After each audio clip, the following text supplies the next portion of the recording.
Welcome back to Million Dollar Landscaper Podcast. Today, I'm excited to bring back on Carl Sorensen of Sites for Contractors. Been talking to Carl for many, many years now, and he's a trusted figure in the online world and building great websites for landscapers and lawn care professionals. So I'm excited to have him back on here today.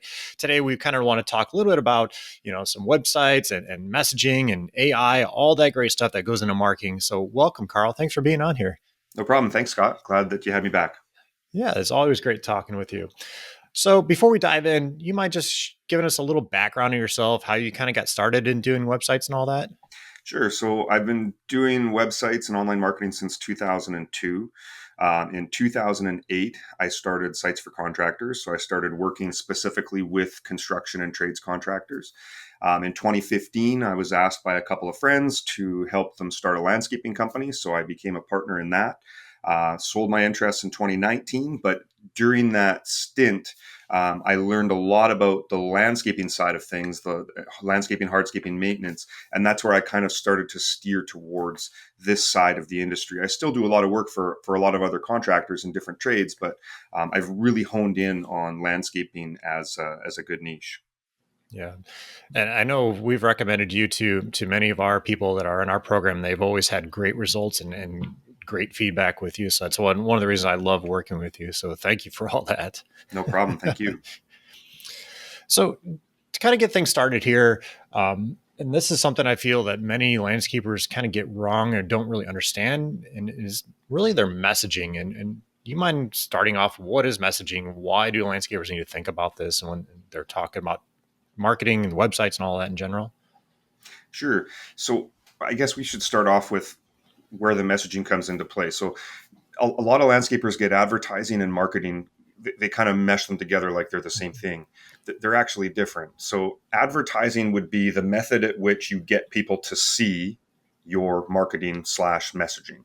So the messaging is essentially what you are saying to your potential customer. And when we look at a lot of landscapers, or any trade for that matter, it really doesn't matter, but landscapers will just, you can't just say to someone, we're a landscaper, we can landscape your property, we'll do everything on time, we'll do everything on budget, and we're gonna make sure that you're happy. Everybody is saying that. So that's not really messaging.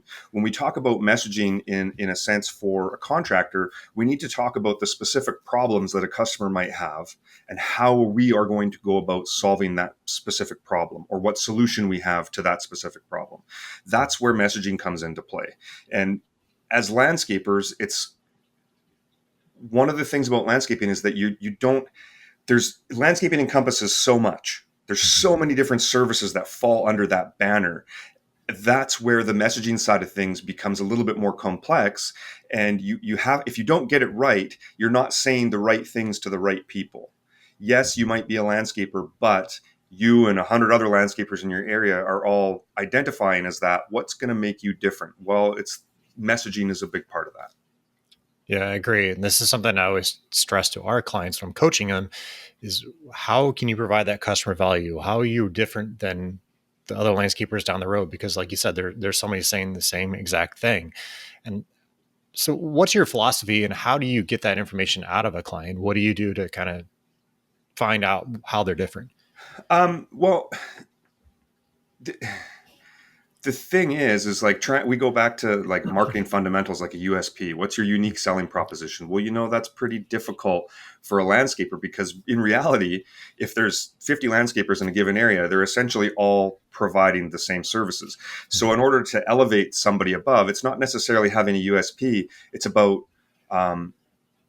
conveying your expertise, right? It's about positioning yourself as an expert. You are providing more in-depth information than the next guy. And when we get into the way that search is working now, people can search for very, very specific things. So if somebody's looking for a landscaper, for example, we have no idea what they want. They could want a retaining wall. They could want to have a seasonal cleanup done. They could want to have mulch installed. We don't know at this point. But when people start to search for very specific things, like I need to replace a rotten wood retaining wall, now we're getting into areas where a landscaper could have messaging about that that would then hit the nail on the head for that customer. So you could have 50 landscapers that all say, we build retaining walls. And then you've got that one landscaper saying, we also rebuild rotten wood retaining walls. To that customer, you are an exact match to what they just look for. So Yeah. that's an example of good messaging that's going to hit the nail on the head and make the customer feel like they've just found where they need to be. Mhm. So I guess as far as websites, how would they convey that? Is that something they just have in their on their words, or do they have a separate page for that? How do they go about that? Good question. So we've gone over this one a lot in the past, and I always harp on this because it's still one of the biggest mistakes that I see landscapers making with their online presence today is they'll try and create a services page, and then on that page they'll list everything that they do. And that unfortunately just doesn't help you at all. It makes you look like every other landscaper out there, and there's no way to differentiate your different services. So ideally, if you are a landscaper and you do hardscaping, you do maintenance, and you do, regular landscaping, which it's a little bit different than hardscaping, you should have a tab in your menu for each one of those categories, and below those categories, all the specific services that you provide in that category. So for hardscaping, for example, you might have a paver patio page. You might have a paver driveway page. You might have a paver walkway page. You might have a page for pool decks or pool landscaping. You might have a page for retaining walls. You might have a page for outdoor fire pits, outdoor kitchens, pergolas, pavilions. The list goes on. And by providing those specific pages, we're doing a couple different things. One, we're setting ourselves up so that we can provide very tailored messaging to that potential customer. And two, the offshoot of that is that we're providing search engines with a lot of relevant information that they need in order to categorize us and help us get found. So by focusing on that messaging for specific services, you're kind of killing two birds with one stone. But it has to be good. You can't just, like I see a lot of, and then we'll get into the AI side of things now, the AI has become a godsend, but it's also become very dangerous for a lot of companies that are using it very lazily. And that's we can talk about that a little bit further in. Yeah, I agree with you 100%. What's your thoughts on blogs too? Is that still kind of the same thing too, where you can kind of tailor that message for like that rotten retaining wall Yeah, or something like that? that's Okay. exactly. Yeah. That's a good idea. So for blogging, the way that we look at blogs now has changed a little bit over the last few years, particularly because of AI Mhm. and the way that people are searching. So when we think about blogs now, what we want to do is we want to use them to create supporting content. So for example, we have a retaining wall page. Well, on that page, we might want to link to an article about how to handle elevation changes in your landscape. We might want to have another article about is a permit required for building a retaining wall in city XYZ, or what to do with a retaining wall that has collapsed, or what to do with a rotten wood retaining wall. Now we're creating supporting content around our initial service, and we're basing it around things that people are actually searching for. So gone are the days when you could crank out articles like, here's 5 tips you need to know about building a retaining wall, or here's 5 things you need to know about your landscaping your backyard. That kind of content is overdone. It doesn't answer a particular question or query, so therefore it's not really useful to a searcher. Yeah. And again, this all ties back into your messaging, correct? Like this is all things that you need to think about to separate yourself from the other landscapers down the road. This is exactly what makes you look like an expert in your field, Mhm. as opposed to someone that just says, we're a landscaper and we build retaining walls. Mhm. Do you see when you're looking at these other people's websites and stuff, any mistakes that landscapers commonly make when it comes to messaging? Yeah, just being the same as everybody else. Okay. They say the same things. We're a landscaper. We'll do everything on time. We'll do everything on budget. The worst one I see is when they say, we're the lowest price, or we do everything Yeah. affordable. Um, that's not the messaging that's going to help you, and it's just generic stuff. And there's a lot of, I'm not going to name any names, but there's some large companies out there that sell websites to all kinds of companies, to contractors and local businesses, that they're terrible at this. Their messaging is just terrible. It's like super boilerplate, 1 or 2 paragraphs of content on a page that does absolutely nothing to make you stand out. Yeah. I always loved it when they say we do quality work. Well, I wouldn't hire you if I didn't think you did Yeah. quality work. Like, Yeah, yeah, and the way to demonstrate that is through photos, before and yeah, afters, particularly because landscaping is a visual business. It's not like, mhm, you're a plumber where everything you do is hidden behind a wall. Everything that you do is visible. It's curb appeal. It's a visible trade. So in order to convey that you do quality work, you can't just talk about it. You have to show it. mhm. Yeah. Is there anything else you could think of that landscapers need to be aware of or think of when it comes to messaging, or do we kind of cover? They really have to sit down. I'm good at this now because I've worked with so many different landscapers. It's like I don't when I deal with landscapers now, I don't see new problems coming to me. I see existing problems that we've already solved through content and messaging. So it's if a landscaper is going about to do this on their own, what they need to do is sit down and really think about all the projects that they've done over the last year or two, and what were those customers' concerns about that project? What was the underlying reason they got it done? It's like nobody wants to build a paver patio because they want to build a paver patio. There's some kind of underlying emotional um, decision that's happening within their brain that you may not be privy to it. They may not want to tell you that, but you have to, as a business owner, you have to pull that out of them, because guaranteed that person, their situation is it's a unique job, but the situation itself is not necessarily unique. There's going to be other customers in your area that have the same problems, same concerns, and those are what you need to address with your messaging. Yeah, the one thing that like popped in my head when you were talking here a second ago was like patios, is to find out what's their big deal. They want their whole family over there. You know, how many people they're trying to get sitting around there. They love having parties, whatever it is. And that's what you put on your website. That's what you put in your proposals when you send it out to the customers. That's again what sets you apart.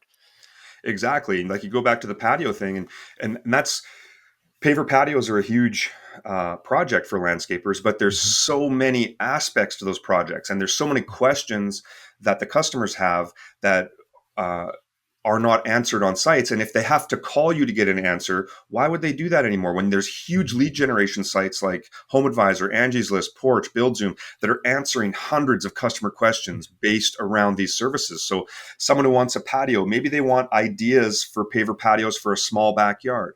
Maybe they need to put a patio in their backyard that has a slope. Is it an uphill slope? Is it a downhill slope? Those are two completely different projects. Maybe they want to have a patio that surrounds their new pool they just had installed. Maybe they want to have a patio that they can sit outside and their climate allows it, where they can sit outside and watch the game. Like there's so many different aspects to it that you can address with content, not just on a page, but in the blogs that we talked about before with supporting content. Yeah. And to me, like you said, we talked about it a second ago, was the blog post. And this is something that makes it, to me, is very easy because you can talk about it. You can even make a video that links to YouTube and it all ties together, which helps you, again, get found across the internet, correct? Yeah, it's all supporting content, but it's something that somebody that's looking to spend significant money on this type of project, they're going to consume that content. The more they consume your content, the more likely they are to want to choose you or reach Mhm. out to you and get an estimate or a consultation. Yeah.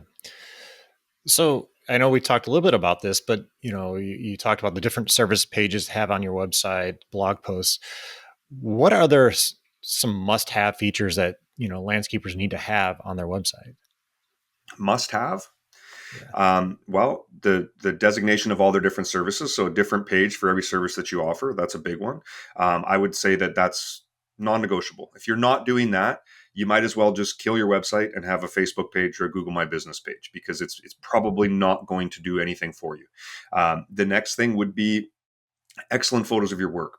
And instead of having like a photo gallery, which is pretty standard, everybody has a gallery where they dump all their pictures into, you're better off to use those specific pages to add specific pictures. So your paver patio page has all the pictures of paver patios that you've built. The retaining wall page, all the retaining walls that you've built, and so on and so forth. That way we're creating relevant hubs of content. So somebody doesn't need to hop around your website to all these different pages to try and find what they're looking for. So I would say having excellent quality photos and having them organized in a way that's very easy to access for the customer. Nobody wants to go through 200 photos in your gallery trying to pick and pull what it is that is interesting to them. Yeah, and I actually like the way you do it with like the sliders with the before and afters. To me, it makes so much easier. They can see that dramatic change that you did in their landscape. I think that's huge. Absolutely. And taking that even further, like there's other mandatory things on a website. I would say trust factor. So if you have 100 Google reviews and a 5-star rating, showcase that all over your website above the fold, so people on mobile phones can see it right away. Integrate reviews into your actual site. So if you're at the point where you have 4 or 5 reviews, this is hard to do. If you have 100 plus, you can go through those reviews based on keywords. So if you have 20 reviews that talk about paver patios, all of those should be on the paver patio page. And with different site building software like WordPress, for example, there's plugins that you can use that'll interface with your Google business profile and pull those reviews into a specific page on your site. So you're building more relevance. So now you've got content about the topic, you've got pictures about the topic, and you have customer reviews on that specific service. So you're starting to create a situation where you become you essentially a no-brainer for that customer. They don't need to go anywhere else. Everything that they need to make a decision is right in one spot. What's your thoughts on like location pages, I guess you will, or service area pages? Is that essential? Definitely, but there's going into one of the questions that you had put in the overview for the podcast today. That can be treated differently depending on whether you're in a large like metro suburban area or whether you're a rural company. A lot of guys that I deal with, they might be in a small town, population 2,000-3,000 people. Right? It's super hard to make a full-time living as a landscaper in a town that's that small. So they have to reach out and get to these other cities, towns, villages that surround them. So in those instances, yes, location pages can be huge. You're still working against Google Maps in a sense that you have a few different algorithms at play, right? So if somebody hops onto Google and they type in landscaper near me, and you're 30 miles away, well, you're kind of hooped at that point. You're not near them. But if they type in landscaper city XYZ and you have a page offering your landscaping services in that city, now you're in the running. And you can even break it down for each particular service that you have. You can have a city page for that service. That's a big build out. Takes a lot of time to complete that, and there's an organizational structure that it needs to have in order to make it work. But it's definitely a route to go, especially if you're servicing a very large area.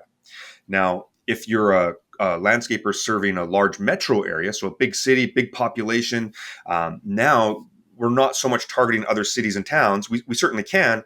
What we're really looking at targeting is neighborhoods, areas of the city, right? So in any given city, there's going to be good neighborhoods, there's going to be bad neighborhoods, there's going to be new neighborhoods, there's going to be older and established neighborhoods. For most landscapers, it's the older established, more affluent neighborhoods that you want to be targeting. And by targeting, what I mean is that you can mention those throughout your site. We build retaining walls in these neighborhoods, and you can list them all out. That type of, we call that entity-based SEO because Google recognizes people, places, and things. So we want to make sure that we're working that into our content. Do you suggest too for those pages, like if you do a particular neighborhood, having like, excuse me, an image of like the entrance of the subdivision or something like that too? Or is that important or no? You certainly can, but what would be a lot better, and we haven't touched on these yet, but we sorted it with the before and after pictures. But with landscapers, one of the things we've been moving towards now over the last year is project case studies. So showing people more than just, hey, here's a before and after picture of a landscape we built. We want to tell them a story, right? Mm-hmm. So we create an individual page for a particular project. In that page, you can talk about what the customer's needs were, what the problems they were facing were, how you solved it, what specific products that you used, the neighborhood that it was in. And as you start to get this type of content, let's say 6 months down the road, you've done 10 projects in a particular area of the city or a particular neighborhood. All of those can be organized onto that particular page that targets that area. So now you've taken it a step further from showing like a picture of the entrance to, hey, look at all the work that we've done in your area, all the work we've done for your neighbors. The one thing I loved about this, when you told me about this years ago, I was like, this is genius, because what I recommend in like your sales process, after the customer calls you up and they talk about, a paver patio, and you have a case study on this, you can email them before you go out there. Hey, take a look at this project that we did with so and so, and here, here's the issues they had. Here's about the cost it was. All that kind of information on there. That makes it easier for you to sell that project. They already have an idea what's going to happen, the cost, any issues, anything like that. And that was like, to me, that was like a light bulb moment for me. So thank you for that. Yeah, and it's I've been asking contractors to do it for years, but it's only been the last year, 2 years that we've really been pushing like, hey, we've got to get this stuff up, because there is a bit of work involved on the contractor's part. That's always hard. They want somebody to just handle everything, and there's some of these require raw material. So I have to have pictures before, during, after. I have to have all of the specifics on the job. I don't need somebody to write me a long essay. I just need the point form notes. Like, hey, we had to bring in this much soil, we had to bring in this much rock, we had to remove this, we had to do this, we had to solve this particular problem. Here are the specific types of paving stones we used or retaining wall blocks we used in the specific color. Now you're adding all this granular information that when people start to do searches, like let's say somebody goes to their friend's house for a barbecue and they say, man, this patio is amazing. Like, what is this material? And they say, oh, well, it's it's a Belgard bluestone. And then they get online and they're like, who installs Belgard bluestone in my area? Mm-hmm. Boom. If you've got project case studies that mention that, you're the guy that gets found. Now, it helps you in the sense that you said you can show it to customers, but there's other ways that you can use that content too. So it can be shared on social media. It also shows up in search. So if somebody looks for paver patio construction XYZ city, you have a page for that. Boom, it gets found. And then you have 10 case studies for that city of paver patios you've built. All those get found independently. So you can start to monopolize search results that way. And in addition to that, it also is excellent for posting on your Google business profile, and also using it for Facebook ads, whether you're doing retargeting or you're actively running ads to a broader market. But if someone comes to your site searching for paver patios, you have a Facebook pixel on there, they're pixeled, you can follow them around on Facebook with actual projects that you've built in their area. Now you're starting to speak directly to the customer. Again, it's messaging. That's so smart. Isn't this essentially kind of what Angie's List is doing? They create all these blog posts and stuff, and then that's how they're getting all these leads, because they create all this content. Absolutely. And anybody in any given area, I don't care where you are in North America, you can hop onto Google and type in, how much does XYZ project cost in this city? And you will see HomeAdvisor, Angie's List, Porch, BuildZoom, HomeStars, all these huge lead generation companies cranking out content based around those queries. Because when we think about queries, when we think about what those companies are doing, they're trying to target users that have intent. So somebody that hops onto Google and types in landscaping company near me, they have some intent, but we don't know what the intent is. If somebody hops on and says, how much does it cost to build a retaining wall in XYZ city? That's someone that has intent. They've narrowed down their research at this point to how much it costs. Much more serious prospect than somebody that's just looking for general information. So this is why a lot of the lead gen companies have honed in on that content, because contractors simply haven't. So you either do that and compete, or you are forced to advertise and market in other ways, some of which may be buying leads from some of these big companies. Yeah. And I know you kind of mentioned this before we hopped on the podcast. One of the things I guess you specialize is doing more organic type of stuff rather than paid content. Is that correct? Yeah. There's definitely a place for paid advertising. And there's definitely times when it's great to do it and times when it's not to do it. Over the last year, for example, 2024 was pretty tough for a lot of contractors. Mm-hmm. So I was getting a lot of phone calls like, hey, we need to do Facebook ads. Hey, we need to do Google ads. One of the most important things that anybody could understand about marketing, providing a local service, is that marketing and advertising, I'm not going to say it's useless, but when there is no market demand, and then you have everybody trying to compete for low market demand, that's not necessarily the best route to go. Mm-hmm. You end up spending a ton of money for somewhat dismal results. And a lot of the companies that I see doing paid advertising for contractors, the contractors are spending 2, 3, 4 times as much in management fees than they are for the actual ads. Mm-hmm. So that, to me, I try not to focus on that, because what I'm trying to focus more on is evergreen strategies that they can put into place that will work for them for many years without them having to really touch it a lot. Now, that requires a lot more work up front and a lot more in-depth work, building all this content out and building out the digital real estate, so to speak. But it's something that can work for them 24 hours a day, 7 days a week, 365 days a year, and they're not paying per click or per thousand impressions type thing. We want to take a quick second to tell you about our friends over at Cycle CPA. I can't even express to you how important it is to have a good accountant on your side. You know you want accurate bookkeeping and financial statements every month. Instead, you're often left with limited time to focus on the accounting side of your business and no reports to show for it. At Cycle CPA, the landscaping accountants, they not only handle the bookkeeping, but also provide landscape industry benchmarking, job costing, financials by service line, advisory meetings, and much more.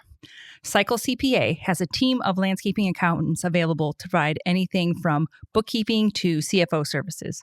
Visit cyclecpa.com and for $100 off, mention the $1 Million Landscaper podcast. Want to grow your business and get more customers fast? Then it's time to talk about pay-per-click advertising from Green Frog Web Design. With PPC, your business can appear right at the top of the search results, putting you in front of the customers who are already looking for your services. Whether it's landscaping, home improvement, or retail, Green Frog's expert team will create targeted, high-performing ad campaigns that deliver real results. No wasting money, no guessing games, just more leads and more sales. And the best part, Green Frog handles everything for you, from keyword research to ad design to optimization, so you can focus on what you do best, running your business. If you're ready to leap ahead of your competition, visit greenfrogwebdesign.com today or just click the link in the bio. Start driving traffic, generating leads, and growing your business like never before.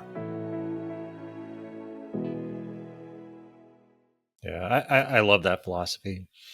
I guess going back to the website, like I guess your presence on there, one thing I throw out there too is having your phone number somewhere that people can find it, like the upper right hand corner or something like that. Because I've been on some websites for my clients, and I'm like, I can't even find your phone number. Like I don't know how to get hold of you. Is there anything else that you think that they need to add besides that too? Well, calls to action are the biggest thing. So CTAs. So definitely on our sites, I put the phone number in the upper right on everything. But then we also have a mobile version. And on the mobile version, phone number again is right at the top so they can easily see it. When they first hit the site above the fold, we have 3 different things. They can contact with the phone. They can see the main headline, what this company does. Trust factor. So whether that's a Google review badge or let's say you're a ICPI certified or you're a member of the Better Business Bureau or your local chamber of commerce, some kind of trust factor, more than one if you can get them. And then as people start to scroll, we'll always have a quote and call button pop up again. So really they can't go anywhere on our sites without having a method of contacting that contractor always visible to them. Yeah, that's it's always amazing me. I'm like, dude, I can't even find it. How can I get a hold of you? What do you expect your customers to do? And they're like, I never thought about that. I'm like, yeah, a lot of people assume that their customers are like web experts, and the thing that you have to understand is that one, they don't have time. 2, you have no idea what device they're looking at your site on, so you've got to make it easy for everybody, and it has to be a no-brainer. Like if they got to look for what to do, they're gone. Yeah, absolutely. And I can say that for myself from like looking up a plumber and stuff near me. I'm like, I can't get a hold of you, then I'm going to go to the next guy. That's a good point. Is there anything else that you could think of that landscapers, again, must have or things they shouldn't do on their website in general? Or we pretty much covered. We've covered most of it. Yeah. That's a tough one to answer and say, like, you have to have this. The biggest thing you have to have is the breakdown of the services. That's a must, non-negotiable, have to do that. Easy method of contact, trust factor, which is your reviews or your certifications, awards, anything that can build trust with the customer. And then quality pictures of work. And whether you're showcasing them, like I have just suggested in like a before and after, or you're taking it the next step further and you're doing actual project showcases, which is where I would be going. Those are essential pieces of content that you have to have on a site for a local business like a landscaper. Yeah. There's other things that we're not even probably going to get into today, but there's like a lot of back end stuff where you have somebody like Carl here who can build that website for you, like the schema and all that stuff that kind of goes on the back end SEO. not really going to get into that today, but there's a lot of things that you as a landscaper may not even be aware of that needs to be done on the back end. That's where experts like Carl come in and play. Yeah, the biggest thing on that would be like proper site structure, proper when we talk about search engine optimization, like there's two major aspects to it. There's the on-page stuff. This is how the site is built, how the site is structured, what the URLs say, your title tags, your meta descriptions, your H1, H2, H3 tags, the content itself. Have you bolded text? Have you got contextual information around your keywords? Are you linking out to different sources? Do you have a good internal linking strategy? Like, yeah, there's a ton of more detailed stuff that goes into it. But in a nutshell, what we've kind of gone over is the most important. Yeah. Is there anything to when you're talking to the landscapers and you're creating their website, do you kind of get into like all aspects of marketing, the things they need to think about to tie back into their website or anything? The conversation always goes there. It'll Yeah. usually be, I'm spending $1,000 a month on Google ads, and I don't really know what it's doing. 9 times out of 10, they've done it themselves, or they've hired a company that is running the ads in their own Google Ads back office, so the customer doesn't actually have access to the data or own any of the creative, and so they don't really know what's going on. More often than not, we'll get into stuff like that and have a look and be like, okay, well, you're spending a lot of money on crap, right? They don't even have a negative keyword list built out. They're spending money on clicks for all kinds of crazy terms that they shouldn't be doing. I'll have contractors say, hey, is it worth, I'm going to buy a billboard in my town. No, don't do it. Like, don't do it. Or I want to do radio advertising. Like there's all kinds of strategies that they think may work better than just getting the basics right. And right now, one of the most basic things that you could do, just have a good website. Have a good website. That is going to be your hub. Everything you do related to advertising sends people to the site. That's your sifter and your sorter and your educational piece. Teaches people everything they need to know about your business, your services, and how you're going to help them. Yeah, I agree. I was talking to a client yesterday, and he's a younger guy. He's taking over his family business, and they're in South Carolina in a pretty prominent area. And I asked him, do you have a website? He's like, no, we've always done word of mouth.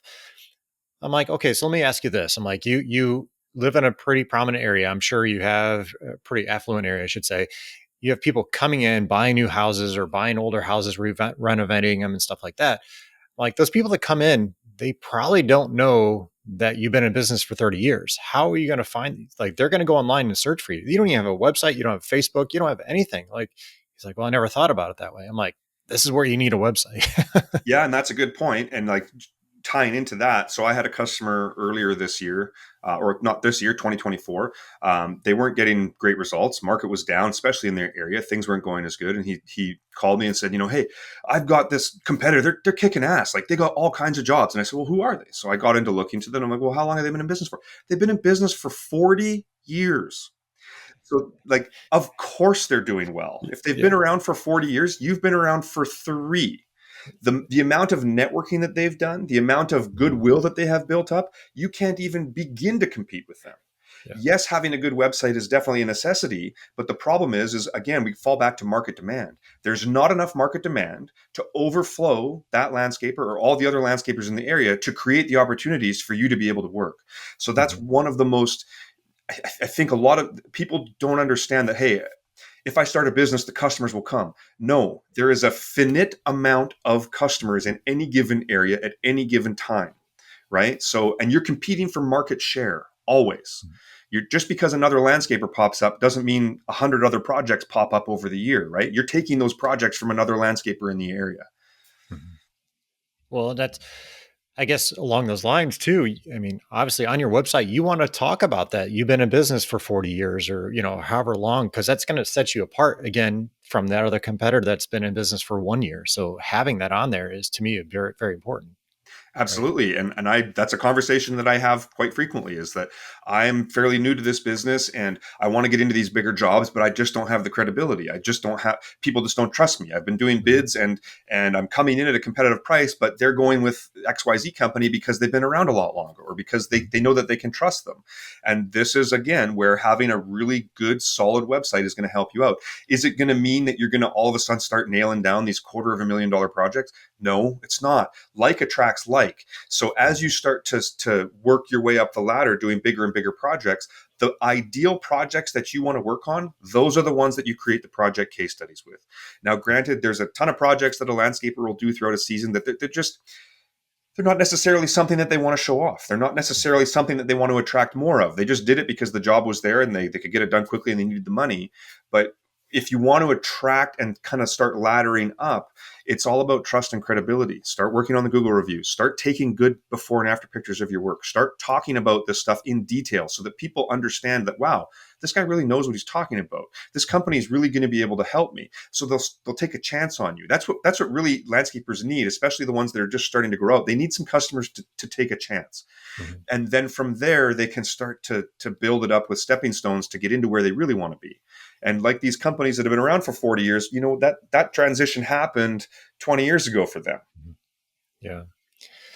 Is there anything else you could think of that, comparing the newer landscaper versus a established landscaper, what that newer landscaper could do for the website? I know you mentioned a couple things. Is there anything else that you can throw out there? The biggest thing that they could do to differentiate, I would say reviews, because you'll still have a lot of customers, even if a landscaper's been around for 40 years, you kind of touched on it, where someone might be new to the area. They've just moved into the area. They don't really know anything. Maybe the realtor didn't recommend anybody, so they hit Google. And when they hit Google and they're looking at businesses on Google, they're looking for prominence. Are you easy to find? And they're looking for peer reviews. So if you are a landscaper with 5 reviews and you're competing in Google Maps with 2 other companies that have 65 and 125 reviews, they aren't even looking at you. Yeah. Not even looking at you. The only way that you'll get the call is if the other 2 companies don't answer the phone. Yeah. Pretty Well, much it.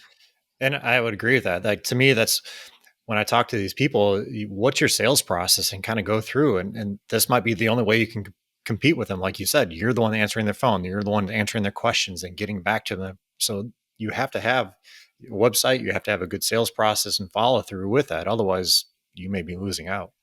It's all about having information that resonates with that particular customer, because that particular customer is going to have different wants and different needs than another customer. They're Mhm. facing different problems that requires a landscaping solution. Now, are you showing those solutions on your site? Are you conveying that you are the person that can solve this problem for them? Now, if we touch on what we said earlier, if you're just like every other landscaper and you're saying all the same things that every other landscaper says, and you have all your services on a service page and a bulleted list, here's all the things we build. Nope, Mhm. you're not resonating with anybody. Yeah. So I guess to kind of transition into this is where AI can be a little bit of an issue, I guess I would say, because it's going to say those same things that your competitor's doing. Is that right? Only if you make it.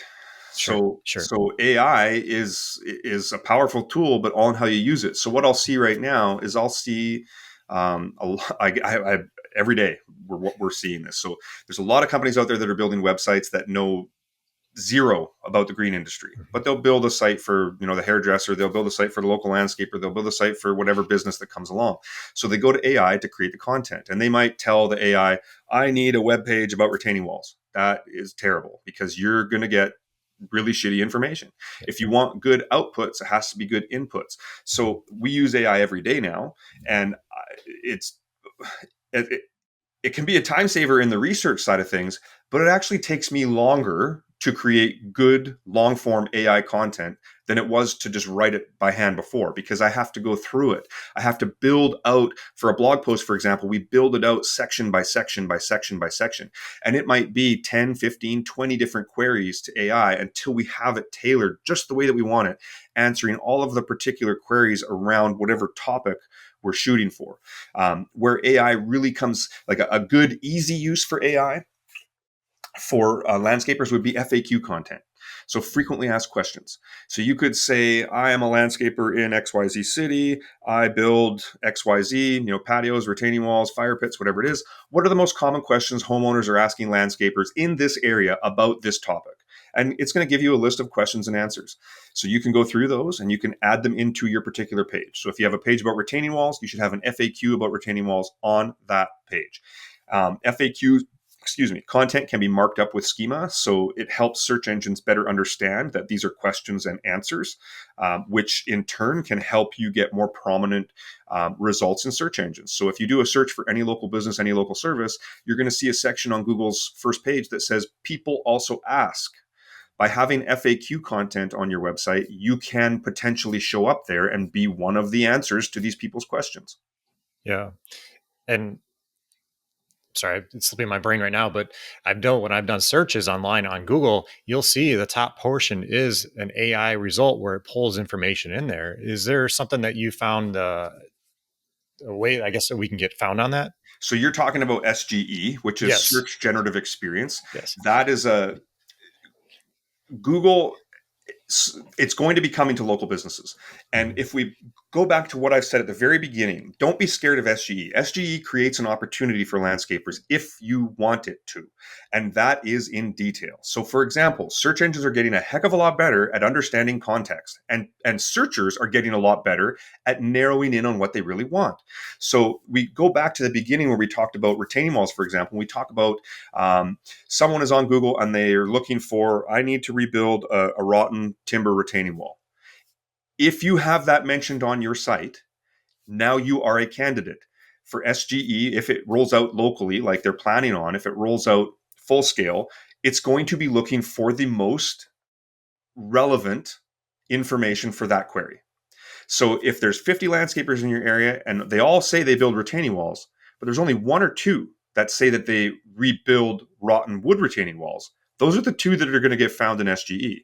Those are the two that are going to have their information show up in a knowledge panel, right? Those are the sites that are going to get that traffic. So, and with landscapers, there is literally hundreds of problems that you could be addressing with your content based on the particular service. So like you think about patios, retaining walls, fire pits, pergolas, pavilions, pool landscaping. Think about the questions or the specific problems that a customer is having that they want you to solve. So somebody that has a new pool, for example, they've just installed a new pool and they want to have landscaping put around it. They're going to be Googling questions and answers and different ideas and things like that for their pool landscaping. You want to be answering that on your website. And you know for a fact, if they just spent money on an in-ground pool and they're looking for landscaping, they have intent. They want to spend money. So these are the types of people that we really want to be exposed to. And the only way you're going to do it is by having very detailed, very specific content. Now, is this something that they can use AI again to kind of help create? Is there any tips you can give them as far as using AI to help make that kind of content? Sure. You just tell it what you want. First, I would start off by telling the AI what your company is, what you do, and where you do it. Then I would follow up with that. You can ask it, do you understand? And it will tell you, repeat back what you've said. And then you can say, okay, these are the types of customers that I'm really looking to target right now.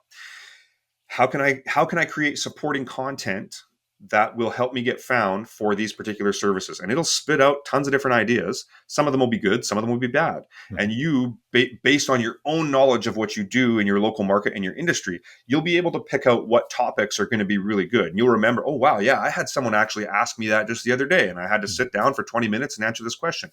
That would be a great thing to put on your site. And we think about this stuff too, like we're looking for quick wins. But when we think about someone, I'll go back to that retaining wall example, like a rotten wood retaining wall. Well, how many of those jobs exist in your area? How many people are searching for that in a given month, a given year?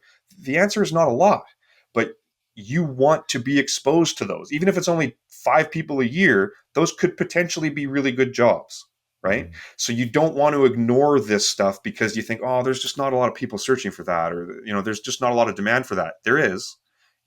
But if you're not the guy getting found, you won't ever see the demand. Yeah. Now, with there being so many different AI tools, is there certain platforms like everybody's pretty much familiar with ChatGPT, but there's other ones that you kind of recommend more than the other? At this point, no. ChatGPT is the main engine that we play with. I've played around with some other pieces of software out there, Neuron Writer, for example. I keep going back to ChatGPT, honestly. I'll share the one that I kind of use just for research is Perplexity. To me, Okay. that one's been pretty good to pull up sources and actually, I don't necessarily have it write the content, but I'll use that as source to find stuff. Mhm. I've used it particularly on the fire department side. The chief had a question about a particular NFPA regulation, and he tried searching in Google. So I went to Perplexity. In 2 seconds, I found it on that and found the data. So Perplexity to me is a good research tool. And then I'm fond of the Chat GPT and going into that. It's just so fast, and Oh, once you have the ability. So one of the things that we do also is create our own custom GPT. So I can take yeah. manufacturers PDFs and all the manufacturers installation information and requirements and different colors and patterns, and I can feed all that into ChatGPT so it can start creating custom content based on the particular topic that I'm working on. So I don't just use a general ChatGPT window and start punching in stuff. We build a custom GPT to write it for us.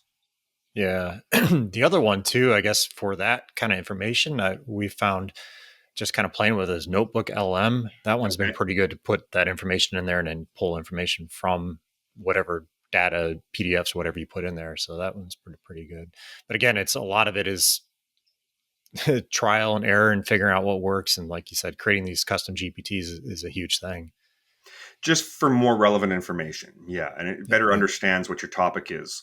And that's where like the AI rabbit hole is big. You can spend a lot of time, Yeah. not necessarily always productive playing with AI. Yeah. I know like when I receive an email, I can usually tell if somebody wrote it with Yeah. Chat GPT. It has a certain format. If you don't give it the right information in, you could tell exactly, oh, this was Chat GPT. And And there'll be very specific words. That's one of the things that we watch for when we're doing AI content, like yeah. crucial. That's a word that it loves. Moreover, another word that Yeah. it loves. So when we find those types of things in the content we're creating, we usually strip that out and we'll replace it with more human-like language. And it's not like we just punch in the information to ChatGPT, copy paste. We have to go through it. We have to make things sound a little bit different. We have to create opportunities for internal linking. We have to create opportunities for semantic search. There's lots of things that we do with the AI content, but it does. I'm not going to say that it speeds up our content creation because in some cases it doesn't. It takes longer, but it allows us to go more in depth, which is where search is going. We've talked about the SGE. You want to have content that is in depth. You want to be the expert at what you do in your area. Yeah. Now, I know it's gone back and forth, but on your professional opinion, is Google downplaying or pushing somebody's content down if it's made by AI? That's an excellent question. I would say if you are just doing straight low quality copy paste crap to manipulate search engines, 100% yes, it will demote the content. If you are spending time and you're formulating content that is answering a specific question that your customer may have, it's useful, it's providing good, valuable information. I have a lot of that content right now that is ranking number one, and you don't get any better than that. Yeah, that's awesome. Yeah, because I know they've kind of gone back and forth on that, whether it's doing it or not. But yeah, I guess If you're using relevant, if you're using it lazily, it's not going to help you. yeah, yeah. So don't go in there and just make a blog post and then post it up there without doing any editing. Exactly.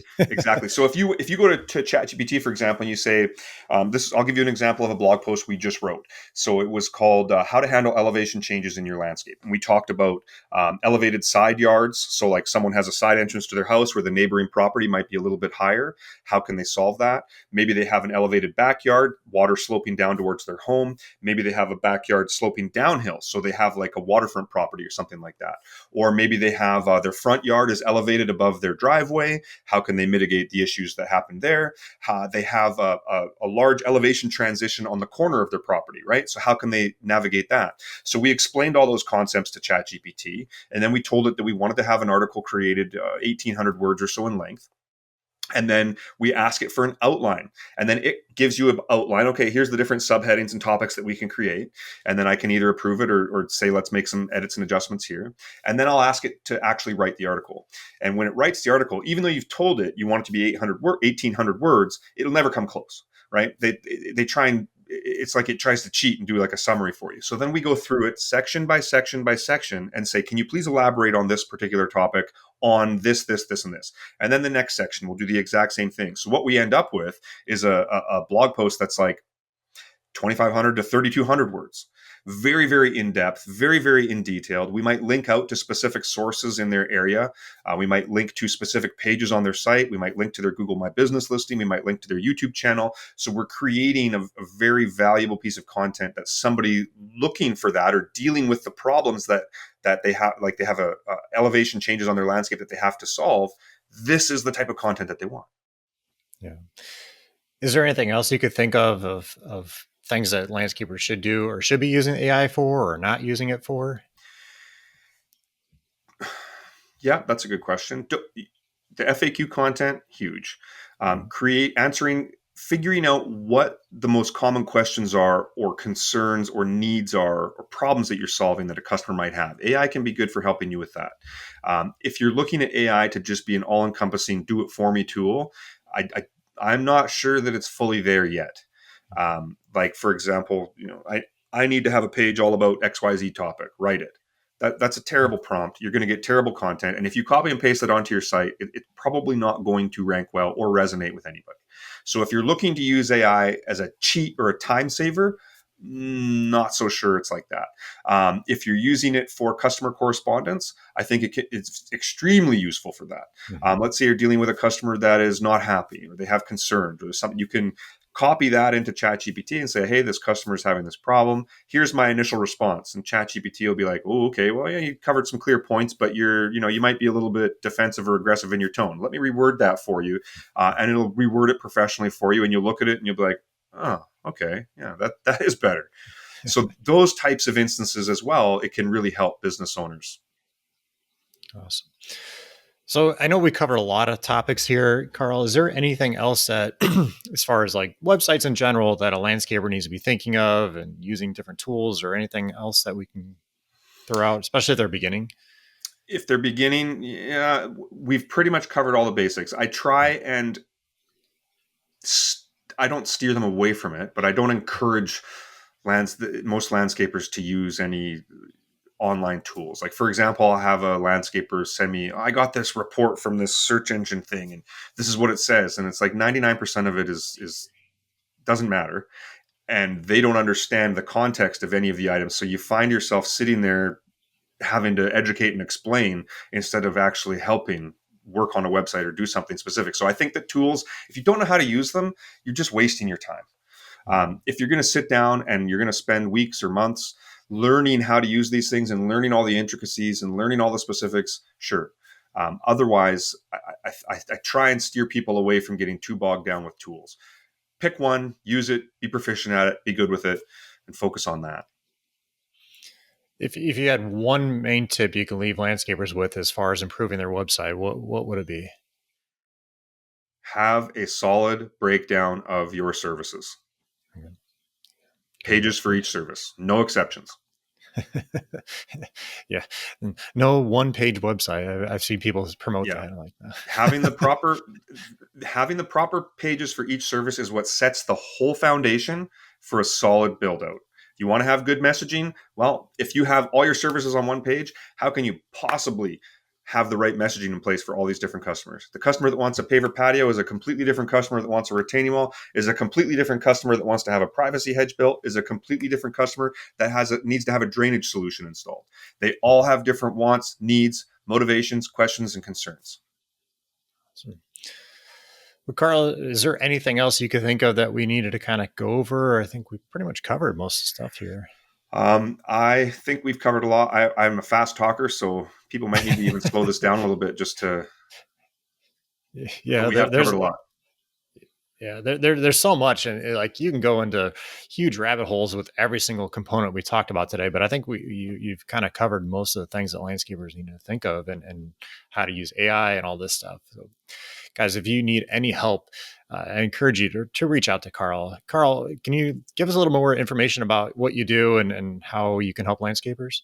So with Sites for Contractors, we basically build out websites and online presences. So that would be like building out a website, like everything, all the factors we have just talked about today. That's how we build our sites. So I help landscapers, hardscapers, lawn care companies, property maintenance companies, anybody that provides a local service in a local area. And the way we build out the sites is very strategic. It's very specific. Our whole goal is to help you get found organically and try and position you as an expert at what you do in your local area. Yeah. So guys, if you want to reach out to Carl at sites, the number 4 contractors.com, and give Carl a call and get something set up, because he is a huge difference from, just trust me, from listening to our contractors that worked with him and then getting found and getting more leads. It's unbelievable the help he has helped them with. So thank you, Carl. Thank you for helping everybody in our program. No problem. Thank you. Well, Carl, is there anything else you'd like to add or anything else we needed to kind of cover here today? I think we're good, Scott. I think we've covered a ton. So, guys, I want to let you know, too, Carl is actually going to be hopping in here in February and actually doing website reviews for our customers. So if you guys are interested in having that, go check out our program. Go check out the $1 Million Landscaper program and our Profits Up Inner Circle. And Carl's going to be kind of going through and doing a review on it. If you need help with your website, go check out our program. Carl, again, thank you very much for everything you do for us. Thank you for being here today. We look forward to talking with you in the future. No problem. Thanks, Scott.